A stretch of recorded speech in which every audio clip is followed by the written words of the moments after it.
Okay, hey there everybody. So we're going to be working now on our keychain piece, right? So here it is. This is the template that's organized now. Right, so all I did here was very simple. I just cut out my template, right? You'll get it with an extra set of squares around it just as a border. You can trim those right to that darker line that immediately kind of circumnavigates your diamond there. So this is what it should look like on your piece of stabilizer. Obviously, you just want enough room to be able to hold your stabilizer while you work on your piece like that. Right, and you want to trim off kind of any really sharp edges. I used a scrap piece here so you can see just to use it up. So there's some rough pieces, but otherwise trim it relatively smooth. That way your thread won't get stuck on it. So that's all that is. I used, of course, our Fabri-Tac glue, which you can pick up at places like Michael's and Fabricland. Otherwise, you can use even just a glue stick to hold this on, will work just fine. You don't want to use anything too thick or too much glue, or else it'll build up like a thick glue layer in there, and then it's really hard to work your needle through it. So don't go too heavy on the glue, right? Because you're going to bead this all together anyway. So our first step otherwise is to set up our needle, right? So we're using our floss here, right?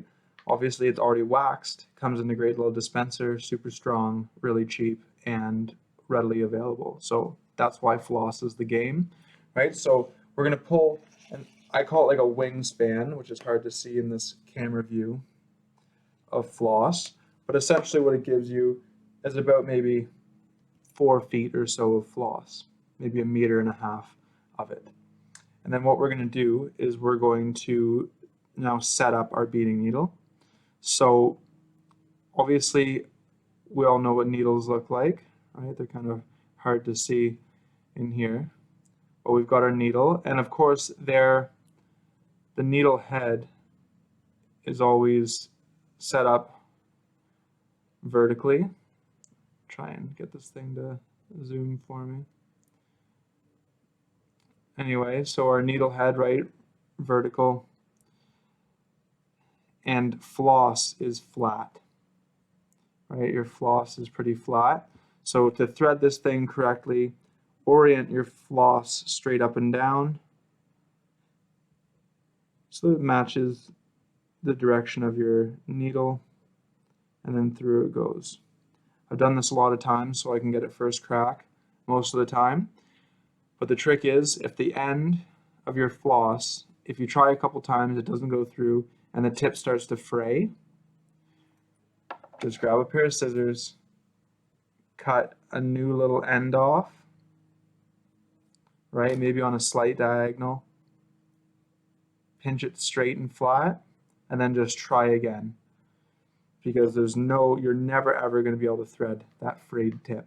So cut a fresh one and do that. Otherwise, to set up our beading needle, what we want is we want a long end, and we want a short end that's about half the length. So if you look here, try and do this in such a way that you can see it. We've got a long end and we've got a short end, right? My needle's over here. So the short end we keep open. It's your safety net, it's your escape hatch. If anything goes wrong, having an open end means you can pull your needle off and back your thread out, fix your problem, rethread your needle, and start back over again. So you want to keep an open end. That way you're not stuck into your work. Otherwise, the long end gets a surgeon's knot, which is 1, 2, 3 times around, right? So that's, you can see you'll be left with like 3 knots together on a loop. You can pull that through, and boom, it'll give you a triple knot all in one place, which is great. Trim off your excess, and then what you should be left with now is your needle at one end. Then you'll have a short open end and a longer end that has your double or triple surgeon's knot on it. Now your beading needle and thread is set up, your template is set up onto your stabilizer, and we're good to actually start beading.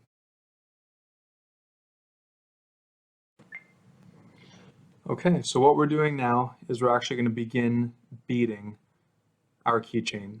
So what this is going to look like is, obviously we've got an interior diamond pattern here, right? So we've got a diamond and we have 4 triangles on the outside that are sort of our background. If you want to look at our diamond as our foreground, our triangles in the corners as the background. Okay, so that's what we're working on. And this diamond in the center here, we're going to be fading colors from the inside of the diamond, or sorry, the outside of the diamond towards the inside, all the way around.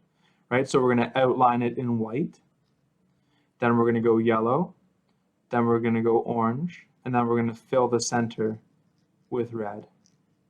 So that's what we're looking at here. So we're going to start by our white outline. We're going to outline this whole diamond in white.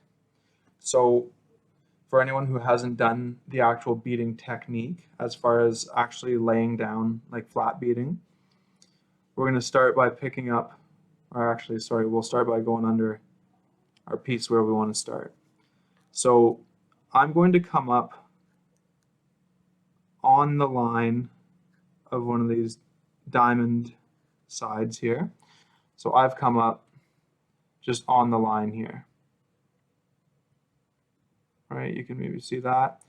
So I'm going to come up, and I didn't start on a corner. I'm going to start on a straight. That way I can get to a corner and kind of make decisions once I'm there based on how I want to turn that corner. So I'm here. I'm now going to scoop up 3 beads, right? So I've got 3 beads on my needle, and I'm going to slide them all the way down my thread so that they're actually on here. So now you can see, right, I've got my 3 beads on the thread, and the idea here is when you're holding your piece, you want to hold it in such a way, like I can hold one hand that steers my beads on my thread, like so. I can turn them, right? And then my other hand is free with my needle. So this is the best way to hold your piece as you're beading, because that way you can come up, do what you need to do, you're holding your beads in place, right? That's the way to work it. So what we want to do now, okay, is we're going to tack these down in position. So we've got 3 beads in a row here, and what I'm going to do now is come down at the end of that 3rd bead. So you can see here, I've come down at the end of that 3rd bead, and I'm going to now pull all my slack through. Now I'm underneath my piece, right? Underneath my piece, and I've got 3 beads tacked down in place. Now I started back here, so if you picture these as beads 1, 2, and 3, 1, 2, 3, I'm going to come up from underneath in between beads 1 and 2. All right, so I'll show you now if I can get this right. I've now come up in between beads 1 and 2, right on the line. My needle is on that line we're trying to follow. So now I can pull all the way through.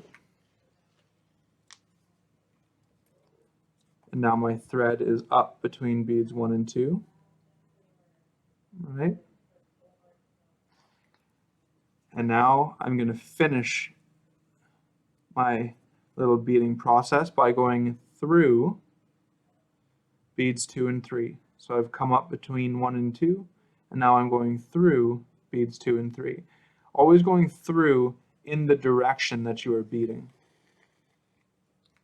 Once you pull that all the way through, you can thumb roll your beads and give a little tug on your string. That way they're tight and in place. And now what you should end up with is 3 beads tacked down in place, and your thread should be coming out the end of your last bead, of your third bead. That way you're obviously ready to pick up more beads, and they'll butt up directly against this one, and we continue our line this way. So I'll do that once more kind of quickly. You don't have to always scoop up 3 beads. It's a really nice kind of safe beginner's amount, and it's a good amount to turn corners with because there's not too many of them, right? But if you're on a dead straightaway, you can easily pick up 5 beads, and as you get more comfortable, you can pick up 7 or 8 or more. Like sometimes when I'm working on a really big piece with lots of big straight lines, I'll pick up even 10 beads at a time, right? But I don't suggest that right off the get-go. So I've picked up another 3 beads. I've slid them down my line here, so now they're just floating. Right, here they are. And again, I'm going to hold my piece with my line held between my thumb and index finger, and that's going to also hold my beads perfectly straight on the line, which is really important. I'm going to tack down at the end. Right, so at the end of my last bead, all the way through, pull all your slack. There we go. Now I've got 6 beads floating there. So I'm going to come up between beads 1 and 2 that I just put down. Right, you're always working with the beads that you just put in place. So now, all right, even though I've got 6 beads down, I'm only working with the group of 3 that I just put in place. So I've come up between 1 and 2, right, that I just put down, my most recent 3. Pull all your slack through. And then just like before, going in the direction that I'm beading towards the line that I'm working on, I go through beads 1 and 2. If this thing will focus for me. Let's go, little camera. There we go, through beads 2 and 3, working in the direction that I'm looking to bead.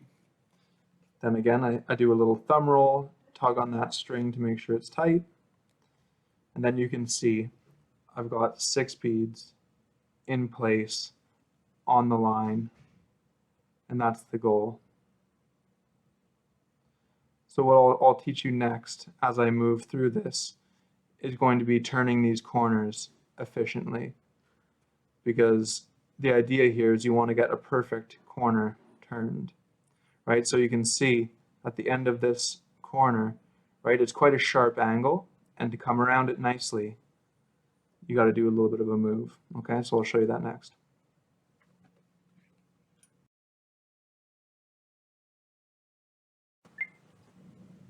Okay, so I'm going to show you how to turn this corner now. So you can see I've beaded right to the end of this line. All right, that's where I'm at. So what you want to do is when you're doing a corner, especially a bit of a sharper corner, right, you always want to bead right to the end of one of the lines. And then what you're going to do is you're going to put your needle down through right at the end of that last bead you put down. Pull all your slack. So now you're underneath your piece, right? Your thread's coming out the bottom. Now what we're going to do is we're going to pop back up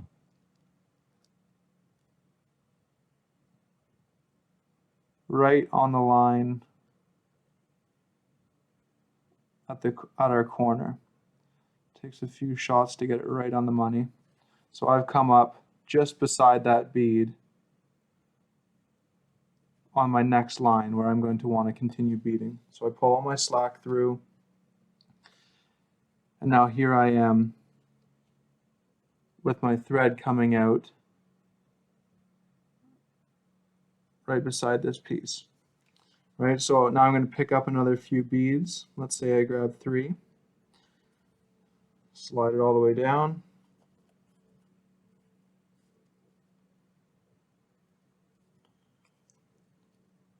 I'm going to tack those into place the way I always would.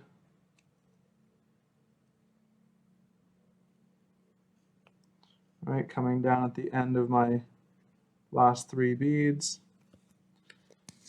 pulling all the slack, popping up in between beads 1 and 2, like so, pulling all your slack through, then going through beads 2 and 3, and then doing our thumb roll to tighten everything into place.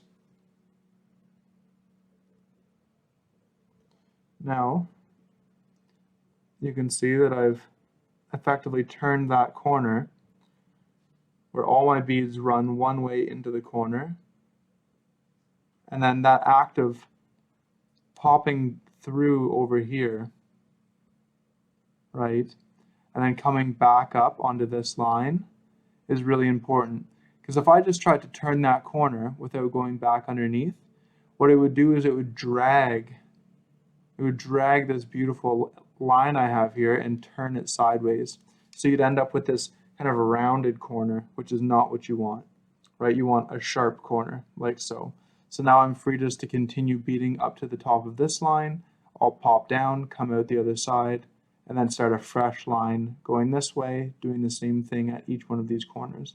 That way it doesn't curve and pull your nice straight line, right? You want it sharp. I'm just going to show you this one more time. I've come to now one of these shallower angles, right? My 4 beads are going to take me right to the edge of this line, which is where I want, right to the edge of this point. So I'm going to tack them down there.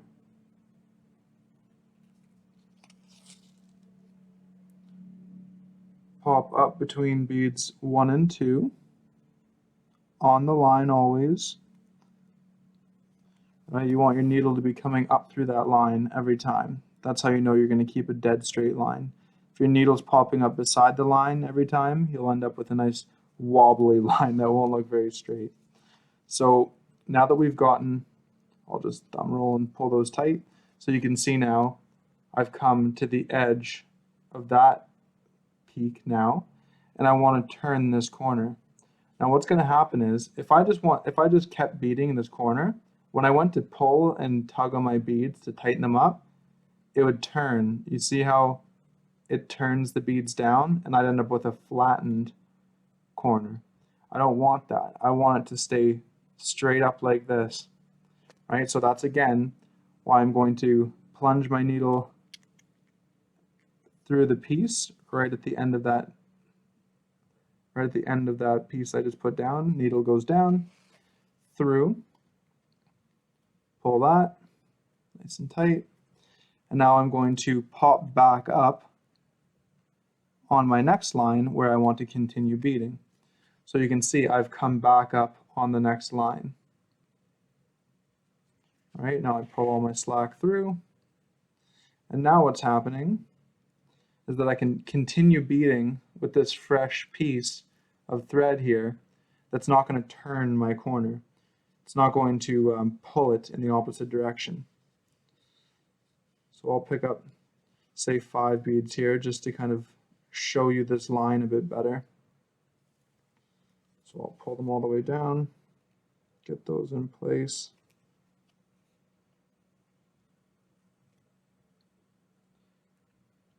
Again, going to tack that down,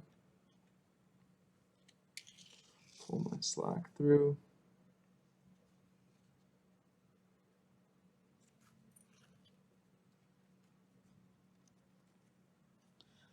And then, as always, popping up between beads 1 and 2 on the line.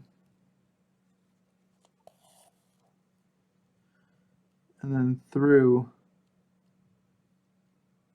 the rest of my beads. In this case here, it's through beads 2, 3, and 4, and 5. Okay, so now you can see here's this corner, right? And obviously you can play with those lines a bit, but that's what it looks like now, right? You can see it's a sharp corner, right? It's turned nicely. Same with this one over here, right? Nice sharp corners. So you can see the piece is starting to really get these nice geometrical kind of edges. And you can see even this line is bowing a little bit. But what's going to happen is when I put the next color in, I'm going to push it out. And that's going to straighten that line out like this. So we're going to end up with a nice, crisp triangle, or I guess diamond.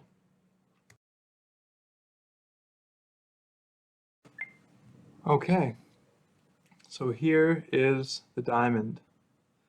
All right, you can see all the corners are remain like these nice sharp hard angles. They're not rounded because I've made sure that I've tacked each corner down and then popped back up through my template and started each new line fresh. That way it doesn't curve my corners. But now what I need to do, you can see I've finished up here. I've closed my diamond, and now I need to start my next color, which is going to be yellow. So again, what I'm going to do, just like it did before, is now right on my line, I'm going to, right where I finished, I'm going to go back through the bottom of my template. Now I'm underneath again, right, and my diamond is closed. I'm going to then pop up just on the inside of my white layer, about half a bead width in, like so. You can see it popped up just inside my white. I'm going to pull all my slack through. And now that's my new place where I'm going to begin working with my yellow. So again, I'll pick up, a handful of yellow beads, slide them all the way down the line, and then tack them into place just inside my yellow or my white.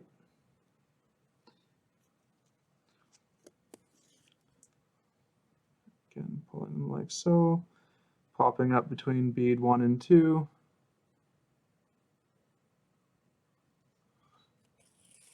All the way through, sliding through the remainder of my beads in the direction of my work.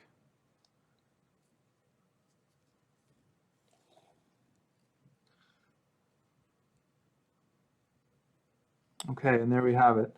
I've begun with my yellow on the inside. Now the trick is that because we're doing kind of concentric diamonds working our way in, you really need to focus on, you want to keep your new color tucked up against the color before it. So I'm tucking my yellow against my white, obviously, so there's no gaps there.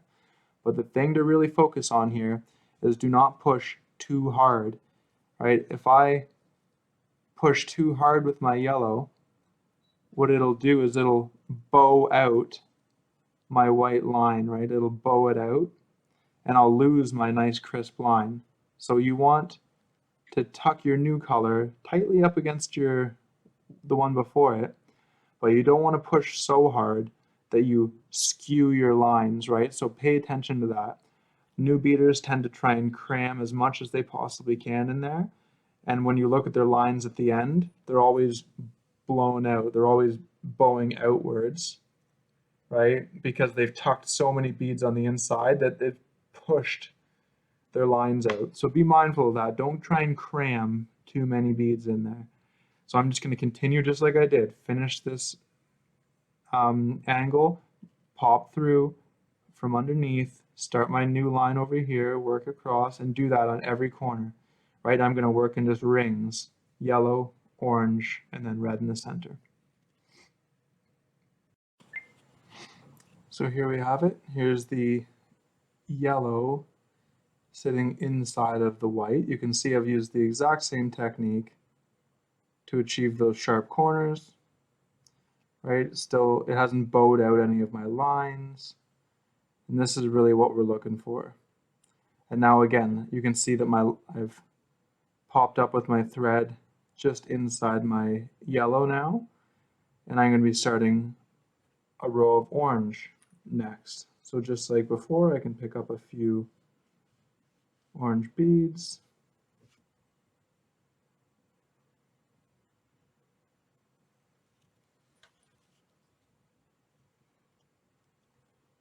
Put them right into place.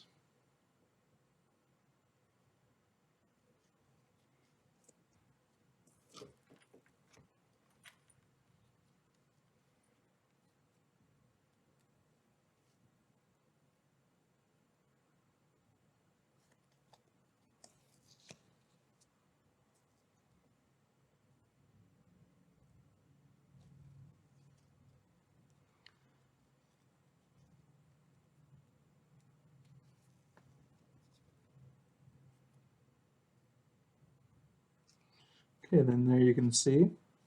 Now orange will be starting. So white, yellow, orange, and then we'll be working with red on the interior.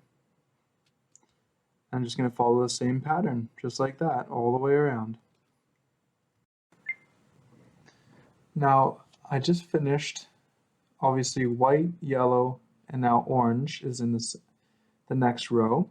There's still a fair bit of space in the open here. Again, this is a piece that I've just been kind of freestyling as I go, right, and kind of designing as it happens. So I'm going to actually add a second layer of orange to kind of deepen that color in the center. That'll close it up a little bit more, and then the rest of the middle will all be red. So we'll have one white, one yellow, two orange, and then likely potentially two red with a little bit of fill in the center. And that'll kind of deepen that color in the middle. Okay, everyone, so I kind of skipped ahead and just continued working on that red. And here's what it looks like now, finished off. So this is our diamond all done. Right, so you can see I've got, I guess, 3 real rows of red on the inside, and then the middle is just a little bit of fill that I just had to get it in there. When it comes to doing that red, I can't really give you the exact recipe to make that happen because likely everybody's center diamond is going to look a little different, and you'll have different amounts of beads you can squeeze in depending on how you put it together. But here's a quick look at what that can look like putting that together. Okay, so our next step is going to be working on these blue triangles that make up the 4 corners of our piece. So those are all going to be beaded in that sky blue, and we'll start working on that next, and I'll show you what that looks like.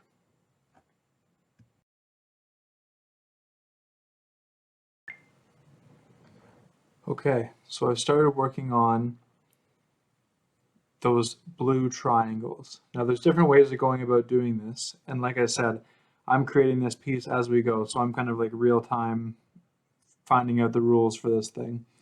So what we're going to do is we're going to come around and we're going to basically outline the whole rectangle in blue all the way around, right? Creating like a box kind of outline.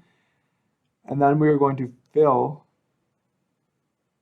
in rows, we're going to fill this blue in once we've got our outline done, right? So we're going to fill like this, running lengthwise with the piece.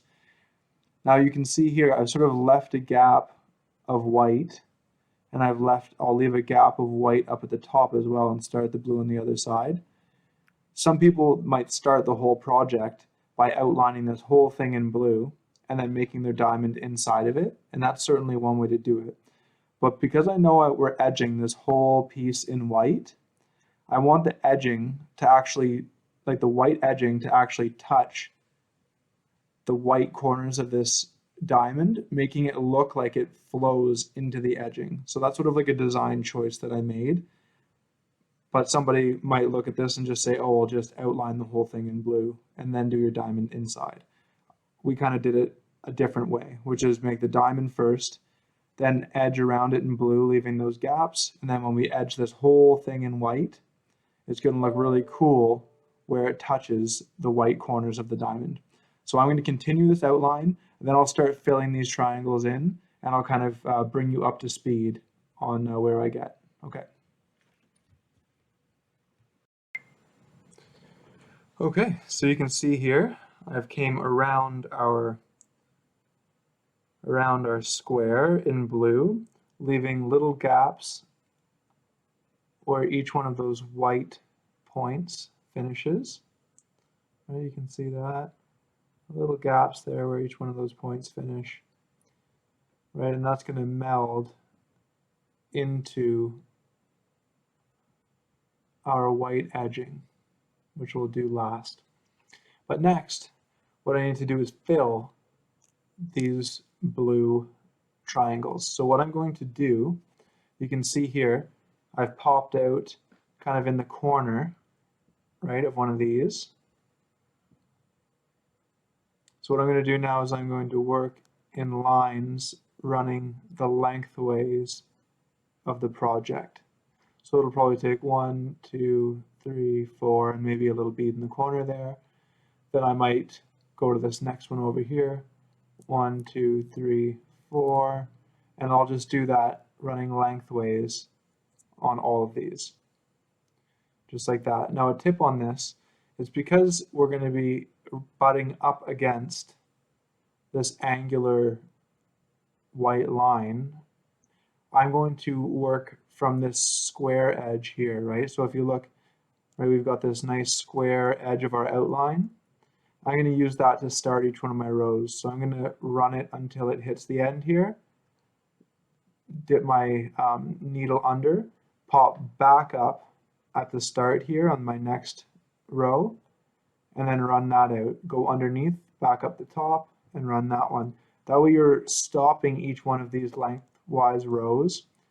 You stop it against this angular piece. It's really hard to start there and come backwards because it's going to be hard to butt your first bead up against it, right? So work always in one direction if you can, especially if you're working against an angular start point like this. So you'll see me do that now, work in lengths along here. So I'll tack down a handful just to show you what that's going to look like. So here's my first 5 beads I'm going to put on here. Right. So I'll lay them down.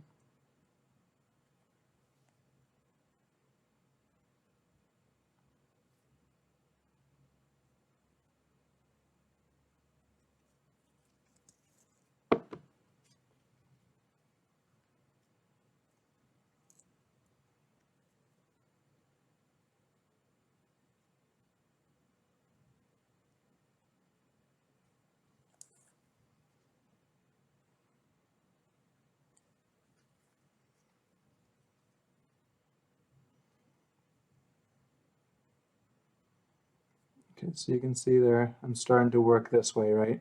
So I'm going to run this line out and then start back here and run this way and then start at the top and run back that way. So I'm always going to be running lengthwise. The other thing to think about here too, again, right, is look at your outside lines and make sure that as you fill it, you're not bowing these out. Like look how easy if I just allow that to roll out. Look how bowed out that line is. I don't want that. I want to push it back into place and bead accordingly so it doesn't blow my line outwards. I want it to stay nice and straight because this is our outside rectangle of our piece. That's going to be the shape of your keychain, right? So if you let those sides roll out on you and they get all wavy, then you won't have a nice rectangular keychain. You're going to have kind of a ovalish looking one, which you don't want, right? We want geometric, we want some nice sharp lines. That's what we're practicing here. Okay, so I'm going to continue working on this and I'll show you how I get.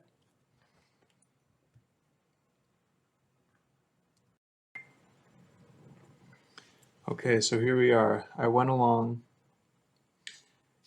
And I did all of the blue, all those blue triangles in the back corners. Those are all done now.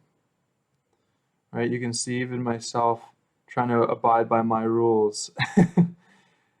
I've allowed them to bow out a little bit. Right, you can see that it's not a perfect rectangle. They kind of do bow out a little. Right, so this is just something to bear in mind as you're trying to work on it. Try your very best to keep them in a straight line if you can, because I've allowed them to come out a little bit. It's altered that rectangular shape just a touch. Once it's edged, it'll really help pull that together, but you can see it can be a real challenge and a real skill to beading perfectly square or perfectly rectangular or triangular or diamond shaped pieces, because keeping those lines dead straight and the angles perfect is really, really hard. So that's why we're working on this new skill this time, okay? So now what I'm going to be doing is cutting out around my piece, right? I'll cut out all of that extra fabric stabilizer, and then I'll be at the point where I can start edging my piece and working around it in white. So stay tuned for that.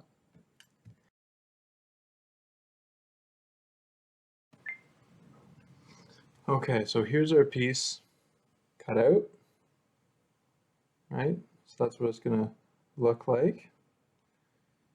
Now what we need to do first here, before we get into putting our backing on and edging, right, is we need to think about attaching our hardware, which means we need to create some sort of lashing point or some sort of loop that our keychain hardware can hold on to, right? Because as it stands, there's nowhere to connect a keychain, right? So there's different ways about going about this, lots of different options.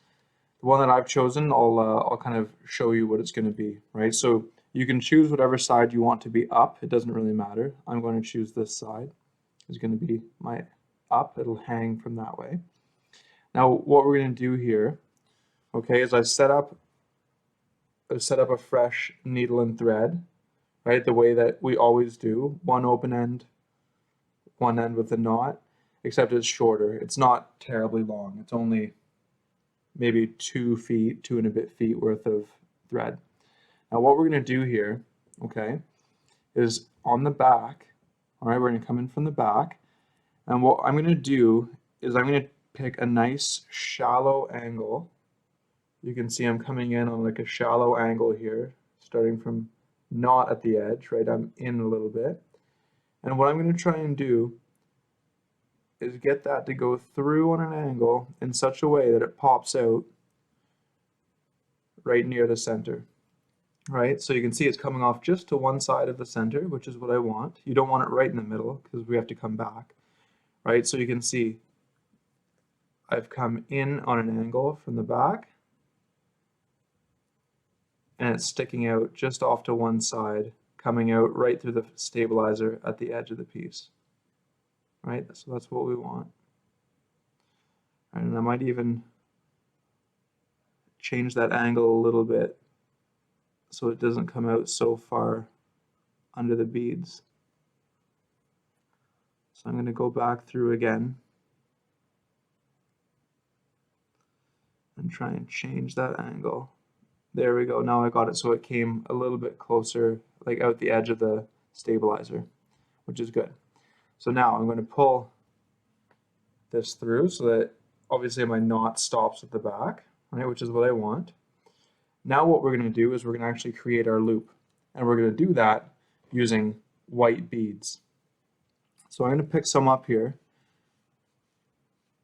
and I haven't chosen how many this is going to look like yet because I just haven't gotten there. But we're going to figure that out together. 1, 2, 3, 4, 6. I've got 8 beads on there right now. I'm going to slide them down. We'll see what it looks like. Right? You're picturing making a little loop, right? You can see how that's going to make a loop of beads. So that's with 8, right? And I don't want it to be too big because we've got the hardware to hold on to as well. So that's 8 beads looking kind of like this. which I think is pretty good for me. I don't want this great big loop. I just want it to be small. That way the hardware connects into it. So what I'm going to do now, seeing as that works, is I'm going to kind of go backwards now. I'm going to go just beside where I came out before. I'm going to come in from the front. And now I'm going to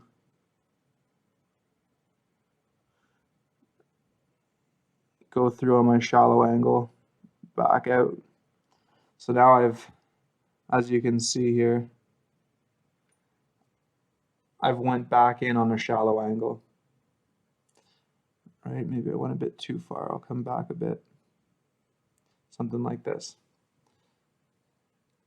All right, so now what you should have, I know it's a little bit confusing looking at it like this, right? But here's your loop, right, of white beads. And then I've plunged back through with my needle, coming out the other side. And now when I pull this through,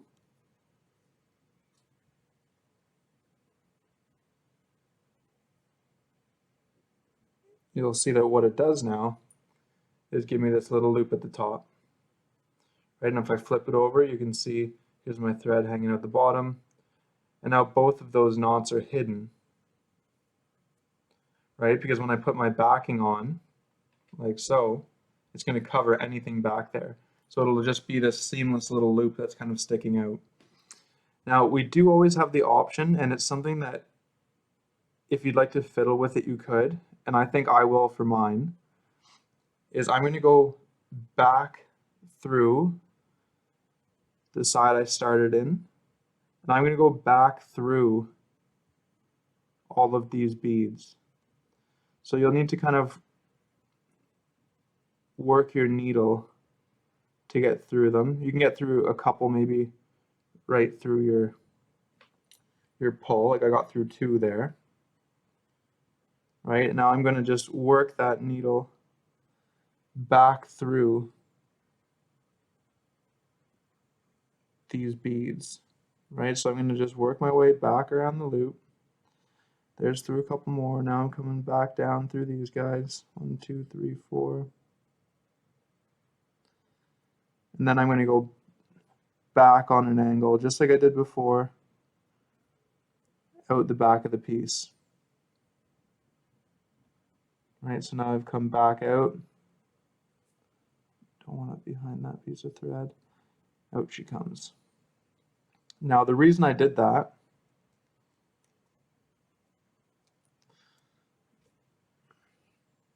there we go. So now there's my little loop at the top. At the back, I've come through twice now. Now the idea is this little loop point is going to be the contact point between your keychain hardware and your piece. And if you only have one piece of thread through it, imagine, you know, your keys in your pocket, rummaging around all day, day after day, and you're reaching in there, grabbing whatever you can and trying to pull them out of your pocket, right? They get hooked up on stuff. So only one piece of thread in here might not be strong enough to hold onto your piece. That's why I went back around and did essentially the same motion again over. That way it doubled up my knots. I came up, strung on my beads, came back out. Then I went back up the other side that I started in, through all the beads, and then back down again. And now I'll tie it off. So it's double threaded in there. It'll just make it stronger, right? That way your piece won't break. That's not what we want, right? We want good craftsmanship here. Do things nice and strong where they need to be. And then you simply just do your 1, 2, 3 triple surgeon's knot. Tie it off right at your piece. And then of course you can trim off your excess. And there we have it. That's what it should look like. Right, you've got a little loop, 8 beads. The back is all tied off back there. Right, and that's going to be what we connect our hardware to. Now the next thing, obviously, I'm just going to use a bit of Fabri-Tac glue. You can even use a bit of super glue if you want here, something relatively strong. And we're going to attach our leather to it, right? We're going to do fuzzy side in, which means the shiny side is going to be out, right? So you have that nice smooth shiny side facing out. Right? It's a little bit cleaner of a surface, right? Especially if this is going to be in your pocket, let's say, as a keychain. And then we just trim our excess off the edge. And then we're ready to edge. So I'm going to do that next.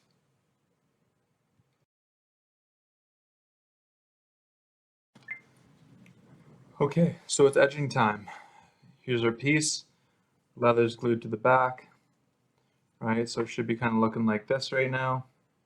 Right, your little loop up top, leather on the back, ready to go. So what we're going to do is we're going to start our edging on whatever side you'd like of this, but we're going to start right up against the side of our little loop here. We're going to work her all the way around, and then you're going to finish directly on the other side of the little loop, right? So start on one side, finish on the other. We're going to set up your thread. Choose a nice long amount of thread.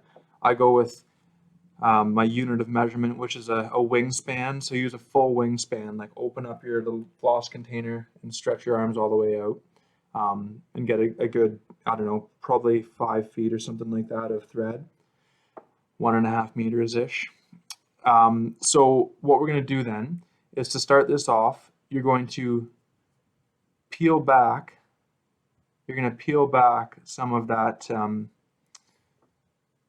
that backing, right? And you're going to start by going kind of as deep in there as you can with your needle and coming out on a diagonal right beside your. So here's what I've done. I've peeled back my hide. I've kind of come through diagonally, so I kind of went in as deep as I could there, right, with my needle. I chose a shallow angle that allowed me to pop out.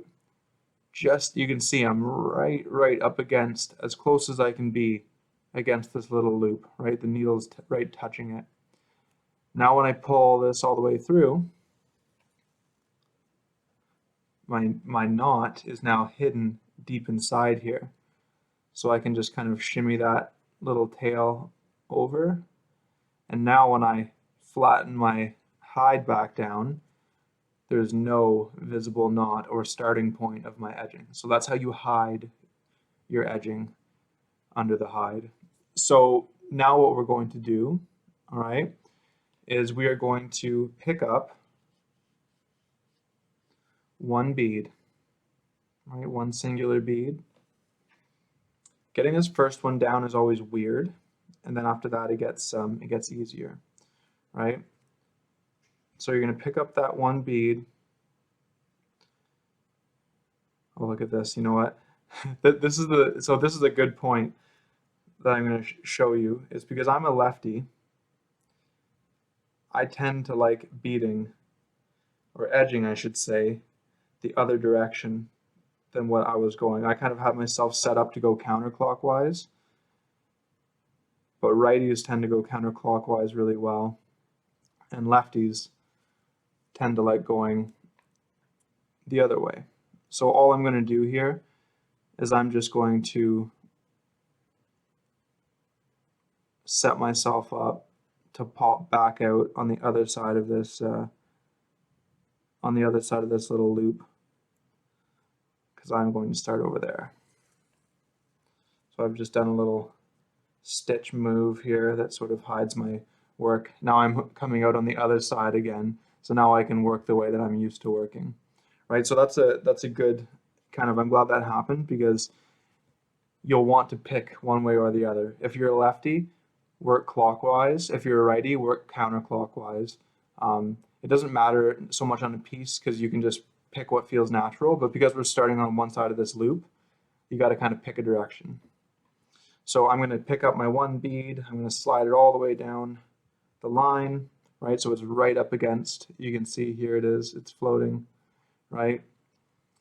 And now what I'm going to do is I need to get this guy kind of tacked into place. So what I'm going to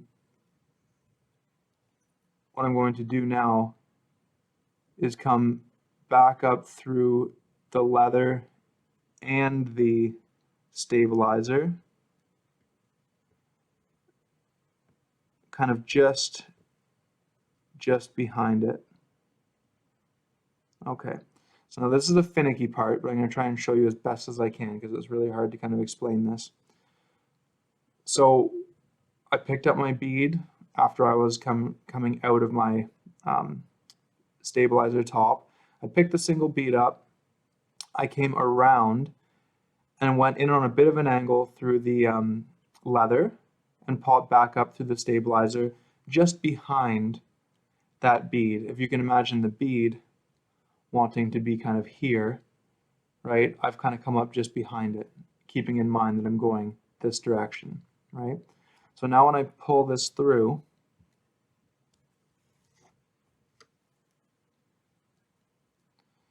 my bead is now kind of stitched floating in here, right? You can see on the back, I've kind of gone around, right? And it's floating here. Now this is the most important part, is going in from the back of this bead and turning it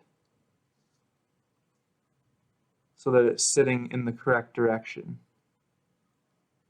You can see here I've got it now standing kind of straight. It's hard to see with this little tail in the way, but there it is, right? And I'm coming through my bead in the direction that it is I want to edge. I'm going this way, so I'm going through my bead that way. Pull my slack all the way through. Now the first couple are a little bit shaky because you have nothing to build them on, right? They're sort of strength in numbers. The more of these little edge pieces you tack down, the better. So now I can start this a little bit more like what I'm used to, right? The string is now exiting the end of that bead, right? You can see the strings leaving from the center of my bead in the direction I want to go. I pick up a fresh bead. I can slide it all the way down my string if you'd like. And now it's kind of sitting next to that new one. Now what I'm going to do is come down through the stabilizer, right, on a slight angle, which is going to allow me to grab a little bit of leather, right? So I've gone through on a bit of an angle. I'm going to pull that all the way through. This is where sometimes if your fingers are sweaty, you need to start using your little pair of pliers to grab your needle. Okay, so now I've got that piece is kind of in place, but it's all kind of crooked looking and it's kind of laying on its side. So again, what I need to do here is go through this bead in the direction in which I'm beading. You can see I've gone through it, orienting it so that it's sitting nicely, right, like this, stacked, working in the direction that I'm working.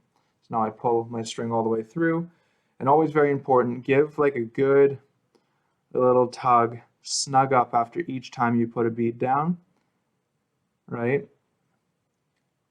And continue working like that. I'm going to pick up another one. I'll just do this last motion kind of quickly for you, right? Slide a bead down. Come down just in front of where your last bead was. The tighter the better. Keeping in mind that you don't want to squish them too much or else there won't be room for the beads. But the skill lies in knowing how close you can get them, right? And if you do it right, you should have like a nice seamless, almost like zipper finish, right? So there we go. So that's now pulled through, right? And then again, I go through my bead, kind of grabbing it and orienting it in the way that I'd like, right? gone through this bead and I've got it so that it's going to be stacked facing forward, right? The way that I want to be working. Pull it tight, right? A nice tug on it. And then what's going to happen now is it's going to start making this nice stack of beads, right? So that's what we're looking to do. I'm going to keep putting work in on this, and I'll kind of bring you back into the loop as I start to really work my way around this piece, and we'll talk about how do we finish it off at the end. Okay? Okay, so now you can see here, I've gone around all the way around our piece and finished the edging. So this is what it should look like when you've completed your edging, right? You can see that. Now, the last move here to do is I've just gotten to my last bead here. I've just tacked it down in place to fill that last slot, and I've still got my thread here to deal with. And you can see I was able to fit that in behind our little loop here that we made, right? So you can actually end up beading all the way behind it. It didn't get in the way, which is great. So then what we're going to do now to finish this off is we're going to actually go through the first bead we put down. So our very first bead we started with, I'm actually going to go through that now, right, which should be the next one besides your last bead. We pull that through.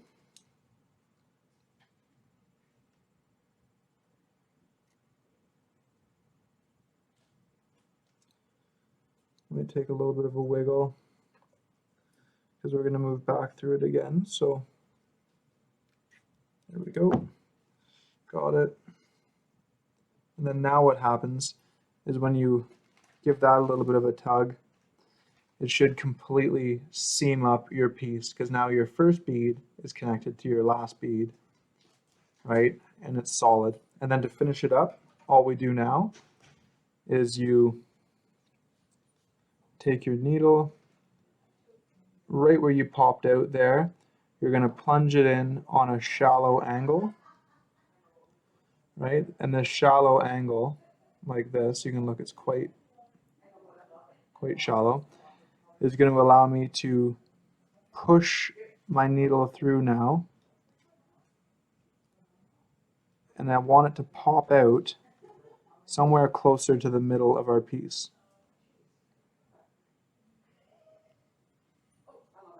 Right, so you might have to redirect it a couple times, and then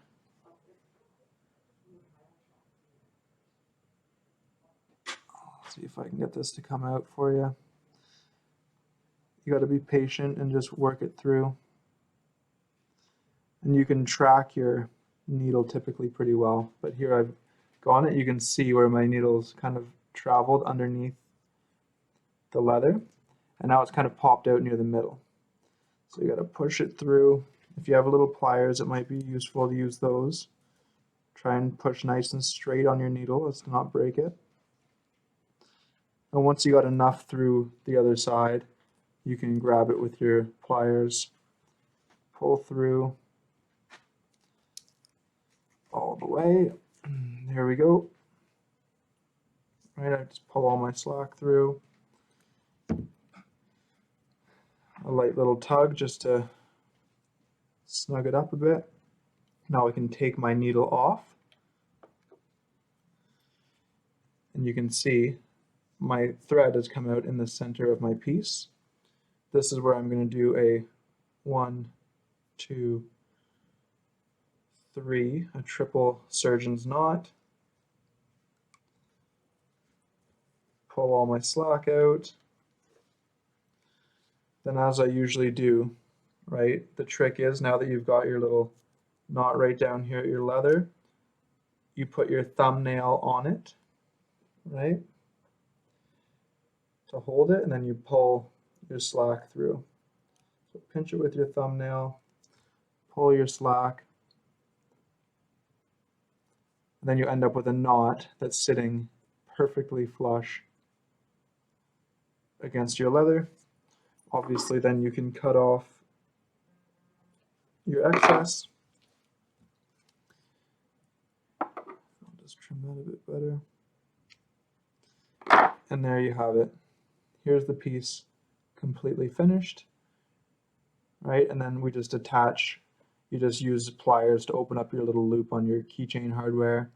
It'll loop into this little bead loop that we made at the top, and it'll hang like that. And that is the piece. You can straighten it out after you've worked on it. And there we go. That's what we're looking at. And the only evidence of any of our work is this tiny little knot at the center of the back, which you won't see very much at all. That's it.